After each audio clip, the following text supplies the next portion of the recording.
This hangout is live. Hello, everyone, and welcome back. We're here, as we've been here many times before, to speak of one thing, and that's the assistant. With me tonight are two people who you could say are assistants in talking about the assistant, Kelly Toole and Tony Solo. Why don't you gentlemen introduce yourselves? Good evening, everyone. I'm Kelly Toole at KELLYTHUL on Twitter. And I am Tony Solo on Twitter. Good evening, everyone. Now, I was not with you gentlemen on the previous episode of this show, and so much has happened in the world of the assistant. Why don't you guys catch me up on what I missed, and then we'll catch the viewers up on what's happening on the assistant. Wow. I gotta remember 5 episodes back. That's not gonna be easy. How's your memory, Tony? I'm gonna need a memory aid. Let me look in my little. Actually, my little notebook is still here. One of the episodes, Dylan usually his episodes are a single word title, and I believe he may have broke form for one of those 2 episodes. He certainly broke form for the 3 episodes we're going to be talking about tonight. No, just to clarify, I meant, can you catch me up on your opinion of those episodes? They were awesome. Yes. Well, I think if you were to just pick out a number of an assistant episode and ask me for a letter grade, I would probably give each episode grapefruit, but that's a gag from a different show, so I shouldn't really say that. I would probably give every episode, on average, a B to a B plus with a couple of A's in there. So I would say a solid B plus. Now, up until this point, for each of you, and I guess we'll start with Tony on this, what would be your favorite episode until now? Not including the episodes we're going to be speaking of. Oh, there was an episode that was early on that I really, really liked. There was the episode where Dylan broke his car window with his key for his TARDIS. I really liked that one. I liked Fortress because of the music and all the stuff that was going on in the background there, where he found the brass item and the round disc. So I would go with the key episode and with Fortress. I'm a episode 8 battle guy. That remains. Okay. Okay. Alone. That was an awesome episode. Now, for me personally, it would be Battle as well. But I really like this whole plot line with Rosewood. It is pretty exciting, and just for real quick, in terms of the catch-up you had asked for, the episodes that you missed visiting with Tony and I on were the TARDIS Search series. It was actually TARDIS Quest. TARDIS Quest, 4 parts. Far wide-ranging, many different locations, many different potential TARDIS items, none of which panned out. The Porta Potty issue of the TARDIS Quest, probably my favorite out of that group.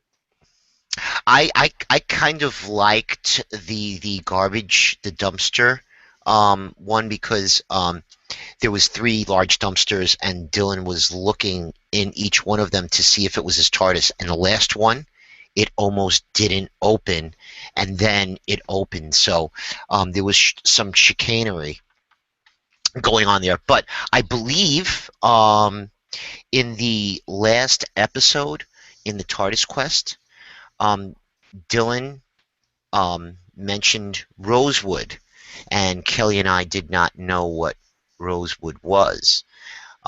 We did some research, and Kelly came up with the answer. But before Kelly shares what Rosewood is, it's also, I believe, the first mention we get of this mysterious character, Dr. Mike, who is mentioned a couple of times in the episodes we're going to talk about in this evening: Rosewood, Car Talk, and Deep Water. So, Now, do you guys have any theories about what this Dr. Mike might be about?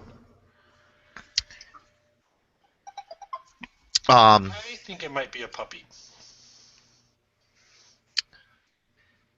I'm not 100% sure, but I was thinking there was a cat earlier in the show, and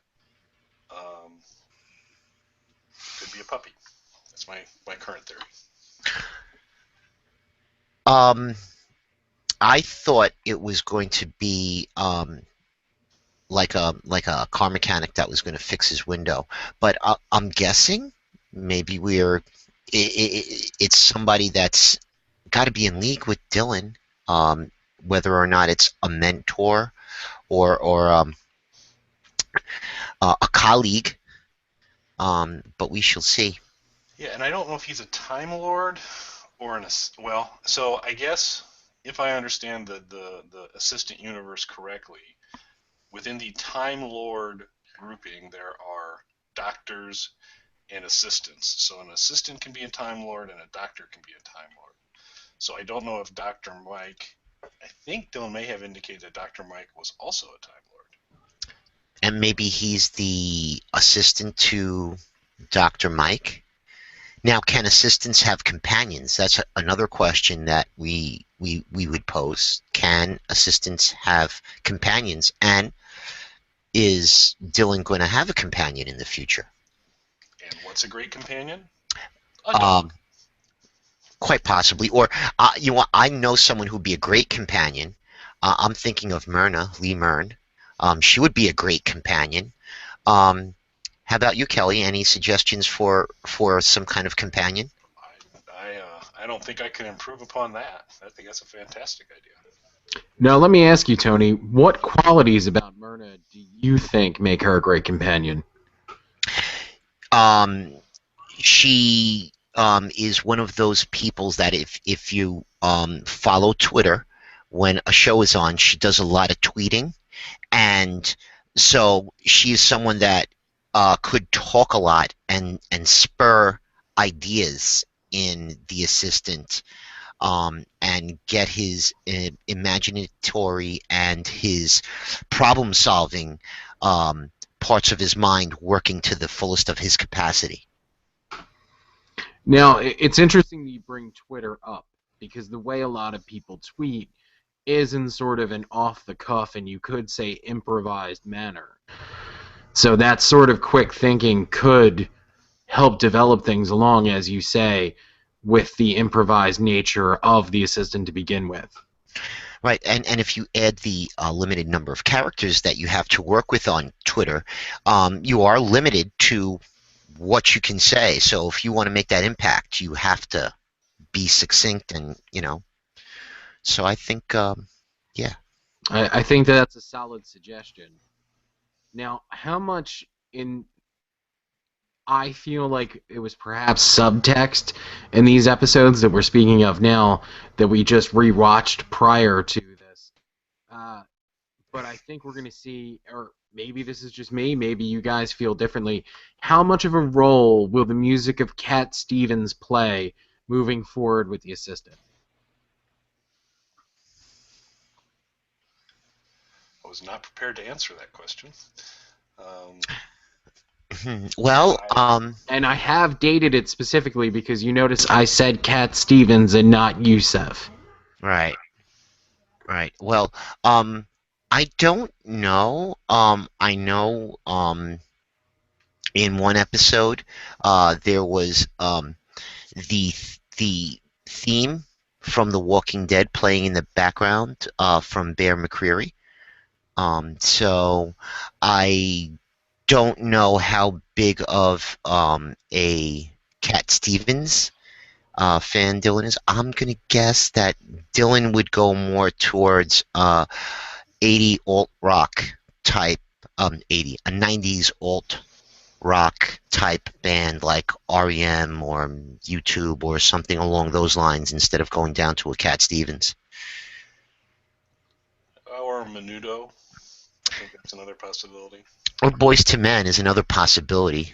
Menudo brings up a lot of interesting subtext, I think, because if you're going to use Menudo, I think it says a lot about you as a writer or as a creator, which lineup of Menudo's music you choose to utilize. So didn't Ricky Martin come out of Menudo? Yes. Okay, so One of the versions. One of the many incarnations of Menudo. And of course, Menudo is French for assistant. I think we might be onto something here, and it was Cat Stevens that led us down this path. Yep. I thought Menudo was Spanish for like little men. So, but that's okay. Well, that's that mashup of different cultures that I think drives. It's been one of the current themes through the assistant.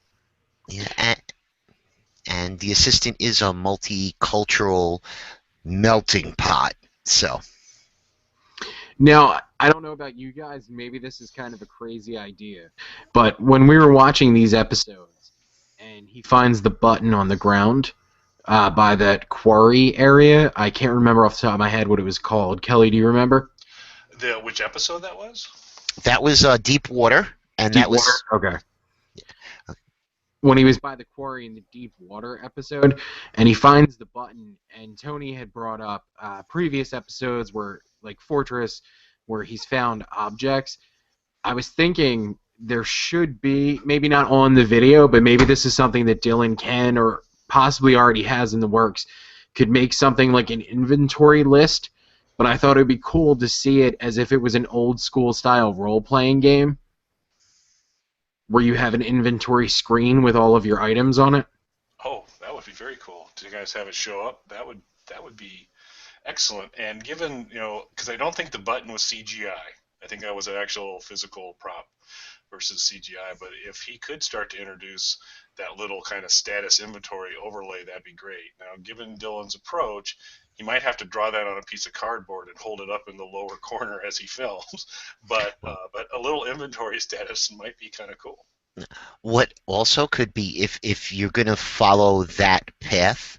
At that point, if we could introduce a little like tinkling bell, and then all of a sudden above the item, button found, achievement unlocked would pop up on the screen for a couple of seconds would be awesome.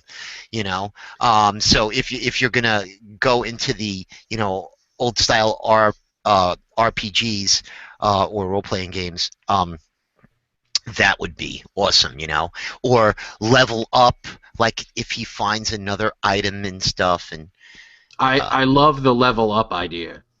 I see my only thing with, as cool as I think it is, the achievement unlock thing, my only problem with that is I feel like, particularly as we're getting around this Rosewood area, I feel like there's a sense of foreboding and almost ominous tone that is starting to build up in the show. So my concern with having some sort of positive music would be that it would undercut that more ominous tone that Dylan's going for. Okay. So can we step back, because we mentioned Deepwater, but Cal, you have that. Did you read that? We established last show that I'm a student of Maryland history. One of my hobbies is being a student of Maryland history, and so when Rosewood came up, it sounded familiar. And indeed, Rosewood was originally founded in 1888. It was the Asylum and Training School for the Feeble-Minded. Was what it officially opened up as. Do we know what sort of training? I think defeebling was the training. I'm not 100% sure, but I believe it was a defeebling based curriculum. And then, of course, we know from 1912 through 1961, it simply became the Rosewood State Training School. In 61, it moved to the Rosewood State Hospital. And then I'm sure we all remember in 1969 the merger of the Maryland Departments of Health and Mental Hygiene. And upon the merger in '69, it's a day I celebrate, the actual merger day. I still became have the the Rosewood original Center. Topps trading cards of that in their wax paper wrapper. Oh, you got really? Like mint condition? Those have to Mint condition. The gum is still inside. Oh, I had the Dunros version of that, and those never took off. So they were more creative. Some of the photos were more creative in those versions, but yeah, they just didn't. The value didn't carry as much as Topps from there. But it became the Rosewood Center. Announced, of course, that it was going to be closed in January of 2008. It closed in July of 2009. But then, of course, the big thing, and Dylan made some reference to this, before it closed, one of their vacant buildings caught fire, and the fire department came, but since it was already scheduled for demolition, they just watched it burn to the ground. So did when we were previewing the first episode, both of you guys made mention to the fence, and you guys had a little bit of an issue with it. So I did, and this certainly, Dylan's confined to the environments he works in, so this is certainly not anything on his part. But what I found it intriguing that the only fence protecting Rosewood was about 4 sections of fence that went over the road that led in, and the 2 sections of fence over the road that went in had the framing but no chain link in them. So basically it appeared that the fence was built that if someone was bound and determined to enter Rosewood near the road but not on the road, they'd be prevented entry, but any other path would lead them right into Rosewood. Yeah. Yeah. I've seen stuff like that before, and as a security deterrent, it looks like a piece of string or a ball of yarn would probably be as effective as that. But I guess one of the things that it would do is it deters like teenagers from driving their cars there and having parties, and because nobody would ever drive across the grass, to get around that fence. The technological stage yet where cars can maneuver over grass. Nope. And apparently it's not a very good deer deterrent. Yes. That's not a good deer deterrent. There was lots of deer, at least 2. So I'd be interested if either of you, in this first episode, Rosewood, which is the only of these 3 that stays with the kind of assistant branded single word title, because the next 2 are Car Talk and Deepwater, 2-word titles, which are a departure. But in Rosewood, there was a lot of conversation with Dylan at the beginning about whether it was an institute or a facility. And I didn't know if either of you thought that meant anything.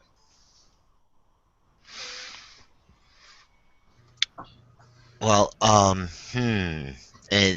thing that intrigued me about your description of Rosewood and the apparent memory problems at the beginning of the series, I believe there is a big tie-in. Is it possible that, again, I said this before, that a lot of this stuff is taking place in Dylan's head, and is it possible that he's in a facility similar to that and being medicated on a regular basis? I think it's quite possible. Mike, any thoughts on institute versus facility? Until you said it, I hadn't really put any thought into it, but now hearing it out loud and pointed out specifically to me, there could be something there. Yeah, and I guess the difference between an institute and a facility would be like splitting a hair, but either way, it comes down to a place where the mentally deranged would be possibly held against their will. And I did have one other question for you two on this episode. which was at the end of the episode, Dylan mentioned that the deer were looking at him funny. Now, I'm from the Midwest, and Midwest deer are not noted for their facial expression. And that you kind of get one look from a deer, which is surprised if it's on the road and you're heading towards it in your car, and then not surprised as it's two emotional things. On the East Coast, more in your area here, Maryland, Pennsylvania, Jersey, are the deer more emotive? I think the expression like a deer caught in headlights is one of those universal truths that we see not only across the country, but you put a deer in a road and you point your car at it. I think you're going to get the same results. Just shock.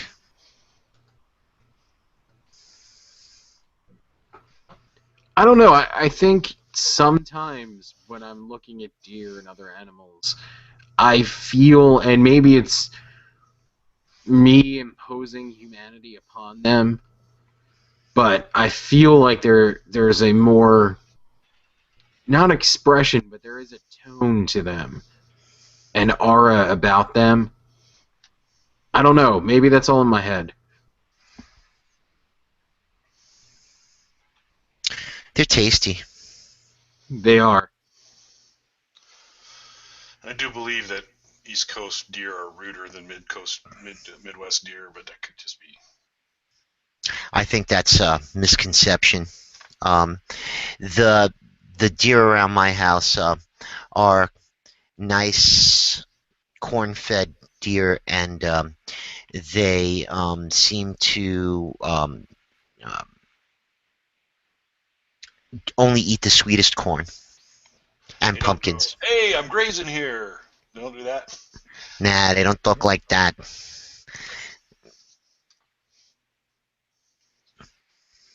Um,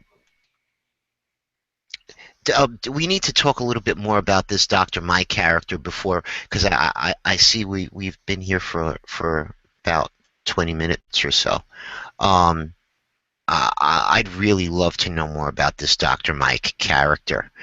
Um, and it's just strange. I'm glad there isn't a Dr. Tony or a Dr. Kelly, because then people would think that, you know, we were somehow involved in the assistant, and we vowed never to have anybody from the assistant on this show. Correct. It would create a problem. It would, yeah, it would be a conflict of interest. Like on The Talking Dead, some of the actors are on, but usually if an actor shows up on that couch later on in the season, they show up again, and they're saying, well, and there's the scene where you died. What was that like?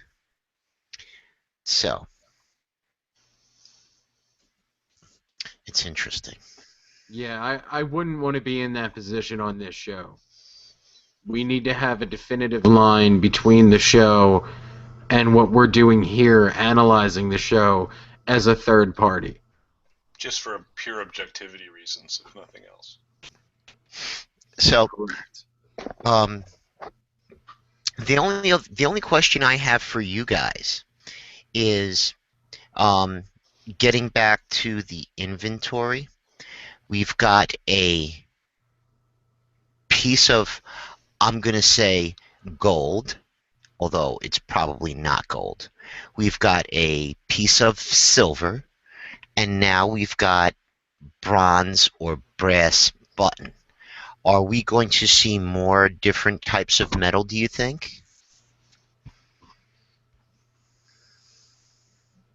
Copper seems underrepresented.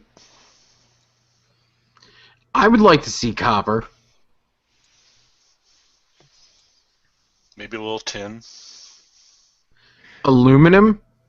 Well, that's good. That'd be nice. Tungsten. Tungsten would be awesome. Well, Titanium? wow. There's an element called thulium. I don't know if it can be converted into a metal, but that'd be pretty awesome. I'm trying to think if there's anything that you haven't, because we've got brass, bronze. Lead would be something that would be easily to obtain.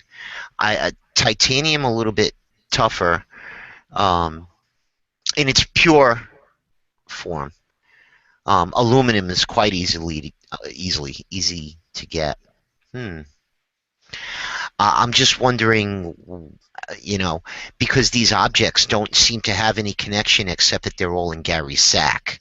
So, and that sack is getting pretty full. It wasn't roomy to begin with, so you almost don't think. I really, coming back to this inventory idea, and the nice part is with, I believe, we've heard a little bit about Dylan's production techniques a little bit, that it's a very, he takes an austere approach to production in terms of it's kind of the uninterrupted take. But within YouTube, you can drop those overlays on, just go right in and do it pretty easy. So he could totally add inventory or level achieved or status without a whole lot of difficulty. So that might be interesting to see what happens there.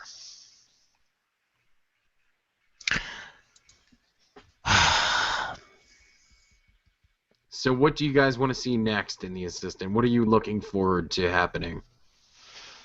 I really want to see this Dr. Mike. Find out if it's a puppy or not. I'm going to echo that sentiment. I'd like to see a little bit more diversity in the cast, possibly, as I said, a companion to pop in, or maybe, a couple of other speaking cast members other than the cat who speaks into Dylan's head, and his kids, who almost stole the series away from Dylan in the episode that they appeared in. Some of the strongest performances to date. And everybody knows in Hollywood, if you're a leading man or a leading lady, you never want to be in a movie with kids or animals, because they tend to steal the spotlight. So I'd really like to see Evil Dylan using the Star Trek model of a goatee. Bearded Spock, yes.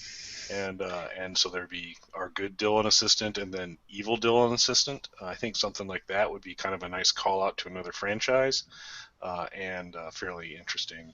Maybe Evil Dylan steals Dylan's phone one time and films an episode. I think that might be neat.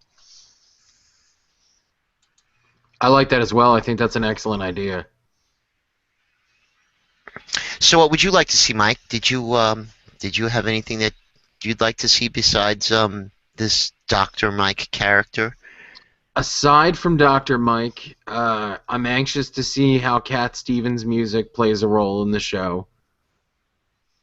Okay, so are you trying to put Cat Stevens, because I don't remember us hearing any Cat Stevens. It's subtext.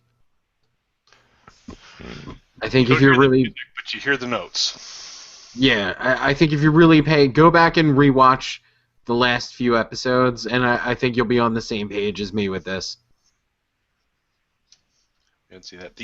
The other thing that I'm interested in is Dylan. Dylan, I think, works in layers, and sometimes teases us a little bit in terms of it. And so, deep water. That water was 45 feet deep. If you go to Rotten Tomatoes and you look for what movies had received a 45% rating in Rotten Tomatoes, the two that come up are Hotel Transylvania and Daredevil.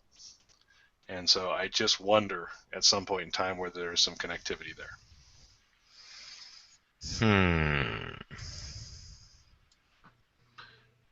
These are some really interesting points that you guys are raising.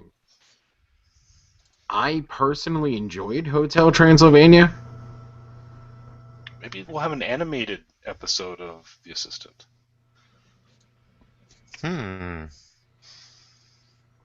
That could be quite interesting. That could be pretty awesome. That could be pretty awesome. Or a puppet version. A puppet version would be nice too. Sock puppets, I love. And who doesn't like a sock puppet? That's right.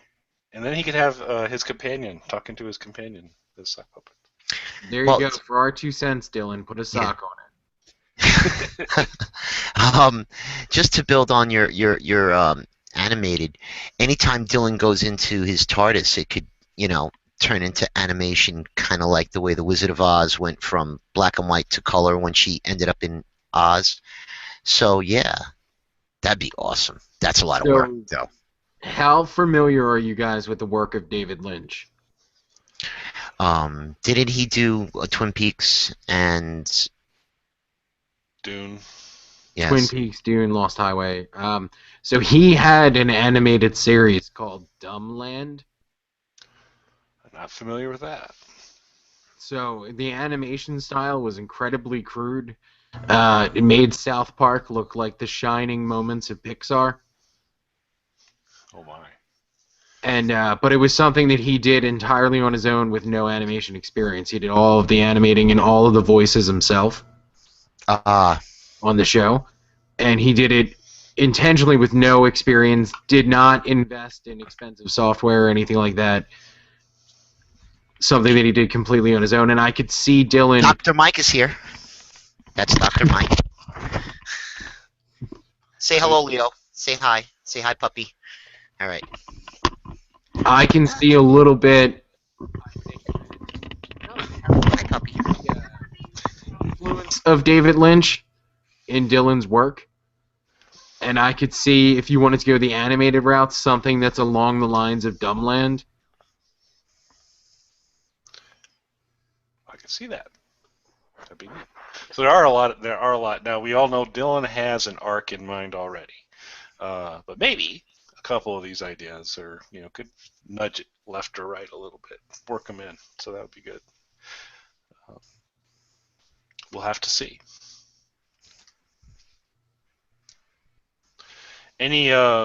So Mike, you missed the discussion on the TARDIS quest, and I don't know if we're going to be coming back to it, but do we have any other offerings for potential TARDIS? Because I have one that I'd like to share, which is, the small, in front of sometimes small grocery stores or at Walmart, they'll have the little horse or car in the front where you can put money in and it'll kind of rock back and forth.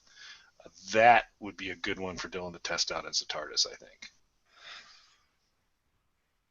Yeah, I think, don't they have usually when you walk into a mall a little area where they may have 3 or 4 of these things, like the car that you get into and the rocking horse, and there is even one that's like a little carousel with like 2 horses on it and stuff. Yeah, that's awesome. That would be awesome.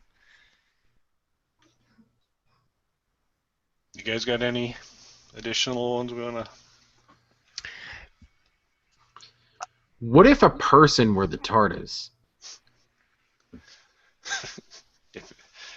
I think we may have already gone down that road, but I'm going a little bit different this way.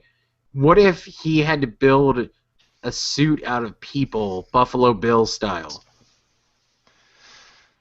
That would be painful for the people involved. And that would also really do an about face, because that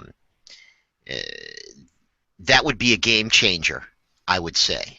That would definitely be a game changer, because we're turning this from a Doctor Who universe story into a 180-degree Silence of the Lamb. Dylan's driving a white van, and that's his TARDIS, and he's creepily asking young ladies to help him put the sofa in the back of the van and put the lotion on its skin and whatnot.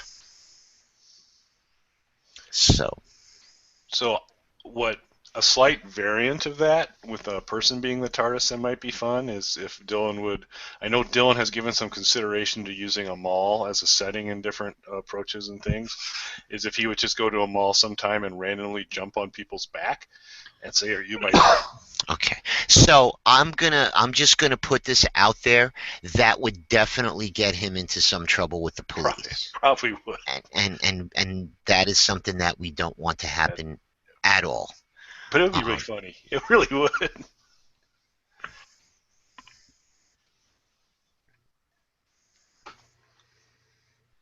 Perhaps then, just to wrap things up, what if the TARDIS was an article of clothing?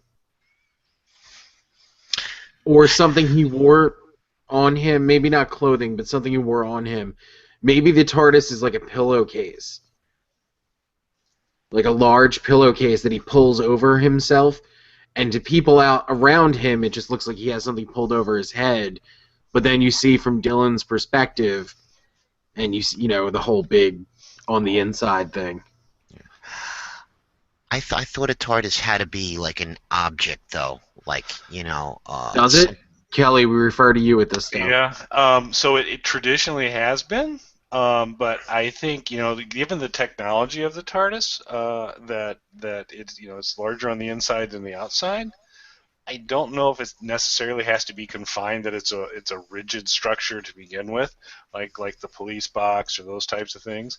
And so I'm pretty intrigued by that because one, from a production standpoint, pretty executable for Dylan to do that. But that a pillowcase just going over his head and then you get to shot from his point of view where it's expansive that's really intriguing. Well, I think we've covered a broad variety of topics here. Is there anything you guys want to say in closing? Um, next week is Christmas, and I know there's going to be some extra episodes coming out. Don't know when we're going to be doing the next Talking Ass. So that's the only thing I'd like to mention. We should be doing something. I don't know if we're going to be able to get anything done next week, but we'll see how our schedules go.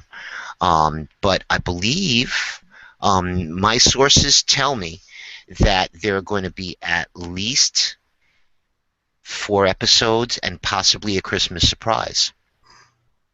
So I wonder if that means that Franco and Rogan are going to be in a episode of The Assistant, possible. They don't have any other obligations now, so This is true.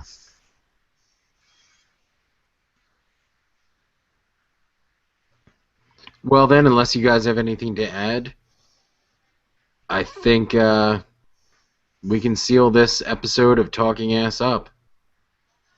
let's do it. Good night, everyone. Have a good night.